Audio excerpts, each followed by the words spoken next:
Hey, winners, Kevin Ward here. All right, so great question from one of you.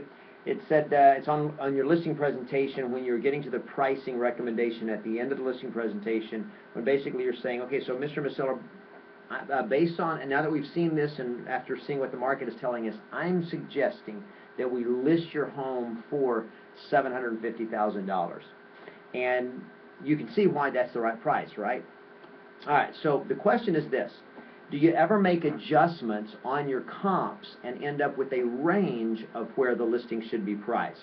For example, when I find three solds, one could have a fireplace, another may not, or one could be a little bigger, more square footage, and so forth, and I will adjust. I always have a price range, so this agent is asking, should I say, Mr. and Ms. Seller, I recommend that we list your home between, you know, 100,000 and 110,000 or whatever. And then she said, I never recommend a fixed price. And she asked my thoughts. Well, here's my thoughts. My thoughts are, they're hiring you for your expertise. And when you say, well, I'm going to recommend that we can either price it at 100,000 or 110,000. We can price it at 740,000 or 750,000. Which do you want? Well, obviously they're going to pick the higher number. So you're the expert. Your job is to study the market and know which price has the best chance of getting them the highest and best offer. Now, what we're seeing more and more of is if you price it aggressively, you're going to actually end up getting multiple offers, getting a bidding war, and so forth. But the bottom line is you price it where it should sell. And assuming it's a good-looking house, it shows well, shows easily, and there's nothing extenuating circumstances about the sale of the property, you want to give them the best pricing recommendation of what the property should actually sell for. There is no benefit statistically in any market in the United States at any time. There is statistically no benefit in saying, well, we're willing to wait. If it takes us a year to get our price, we're willing to wait longer. Now, the only time that works is if the market is significantly appreciating, and so, you know, the house is worth $700,000 today, but a year from now it'll be worth $750,000, and so you price it at $750,000 and see when the market, you know, here's the price, here's the market, and let's just see when it hits the price point. Those days are probably gone forever. So what you're doing is you price it where it will sell, because there's no benefit in pricing it where that, oh, well, we'll find the right buyer. Look at my 10 hottest objection handlers, and that's one of the objections that you run into as well. We're willing to wait longer if that's what it takes to get our price. The reality is the best time to get the best price on a home is when it's first on the market, because it's fresh. There's more buyer interest on any listing in its first 2 or 3 weeks on the market than any other point. The longer it sits on the market, the lower offers it tends to generate. So they're trusting you for your expertise. I mean, if you went to the doctor and you said to the doctor, and he looks at you and he checks you out and he says, okay, great, here's your problem, and, well, there's different things I could prescribe you. Here's medicine A, medicine B, or medicine C. Which do you want? And you're sitting there going like, doctor, you're the expert. Give me the answer. Which one's the best one? You tell me, because you're the expert. They're trusting you for the expert. Remember, the key question that every seller has is, do I believe you're the best agent for the job? And the answer to that is confidence. They've got to be confident in you that you know what you're doing and that you're going to represent their best interest and that you're the best one to do that. How do they get that confidence in you is by you communicating confidence in your conversation with them. So what do? When you recommend a price, you know the market, you've studied it, based on what I'm seeing, based on what the market's telling us, I recommend this price. You pick the best price and you stick with it. Because here's what happens.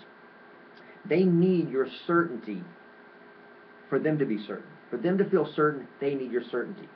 Okay? I don't know if you've ever been, for example, if you've ever been out on a boat and a storm came up.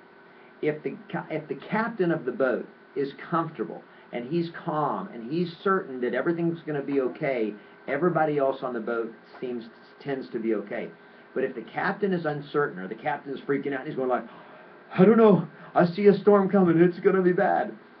If the captain, the expert, is uncertain, how do all the other people on board feel? They feel uncertain. They feel fear.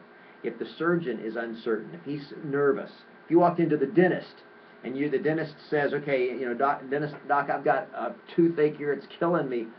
If the dentist is certain, and he's like, okay, he looks at it, he does all the stuff, and he says, okay, here's what we're going to need to do, and he's comfortable, and he's certain, and he's in control, you feel confident. But if you ever saw a dentist walked up to you and he goes, okay, we're going to start here, open up, I hope this doesn't hurt because the last guy I did it with, it hurt like heck, and he screamed and cried for hours. If the dentist acts uncertain, you're going to be uncertain. You're going to be terrified.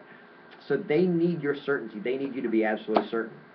So it's okay for you to be wrong, but it's never okay to be in doubt. You've got to be clear. You've got to be certain. You recommend the absolute best price that it should be, and then you don't waver on it. If you put it on the market at that price and you end up being wrong, and in 2 weeks, 3 weeks, 4 weeks later it hadn't shown or it hadn't sold, then it's very appropriate to go back to the seller and say, Mr. and Ms. Seller, based on what the market is telling us, it looks like we're going to have to make a price adjustment. Because unfortunately, the market is not performing up to our expectations. Because based on what it was telling us then, when we listed it, that was the right price. But unfortunately, it has not performed up to those expectations.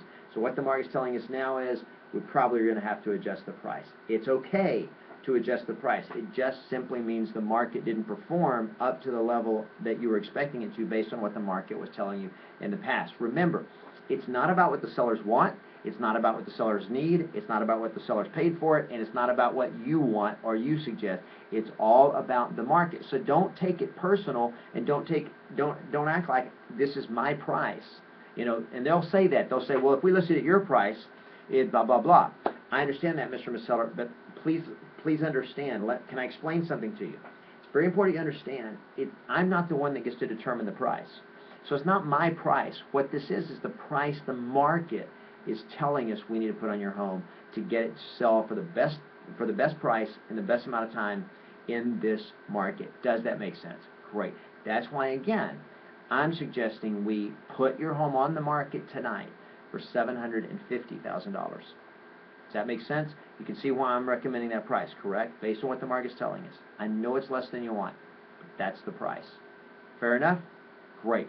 And when you have that certainty and confidence, you're going to get sellable listings, they're going to trust you, and it's going to go much, much better. They need your certainty, so give it.